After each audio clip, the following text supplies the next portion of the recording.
banyihishe mu gisirikare nta muntu mbona birangira bibaye ingeso ubusingishaka ko ari umuntu mbona humviriye mu gisirikare bisi yangira agenda mu kanya nsubizaho nuye ntuntinze kuki uri kuburanira Jack Barry na ko James Barry nuko ndi umwavoka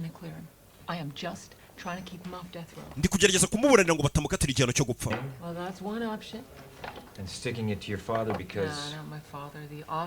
ibya papa wanjye ntabwo mbyitaye papa wanjye ni district ya Tony mwihorerewe uriya mugabo D.A. Rodin papa wanjye ntago ajya ashinja umuntu icyaha ngo agitsinde muri uyu mujyi ubundi barakubwira temera icyaha ko wagikoze cyangwa bagukatira urwo gupfa n'ikiguhamo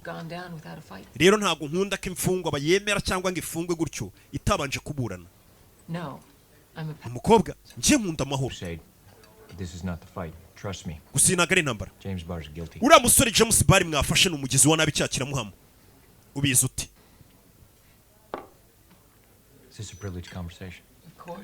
ni ikiganiro kiri hagati yanjye nawe gusa arabanza kurakari kari kuri kodinga amajwi hari ubwoko bw'abantu bane bajya mu gisirikare hari abajyamo bitewe n'uko ari imiryango ibajyanyemo nabo bahoze ari abasirikare hari abajyamo bashaka gukorera igihugu hari abajyamo babuze akazi hari n'abajya mu gisirikare bashaka kwica mu buryo bwemewe James Barry no yaje mu gisirikare ashaka kwica turi nguyu yaje mu gisirikare akajya yitoza cyane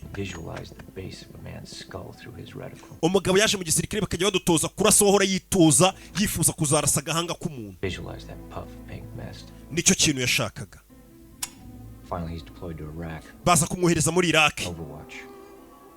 bamushyirano yagombaga kurinda buri munsi yabaga acunze haduye ahantu yaturuka ngo amurase ariko hagaca abagore n'abana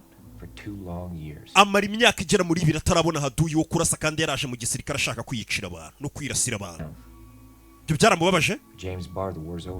James Barry ntambara kuri yari irangiye urambwira ngo ejo muzataha umugabo yarababaye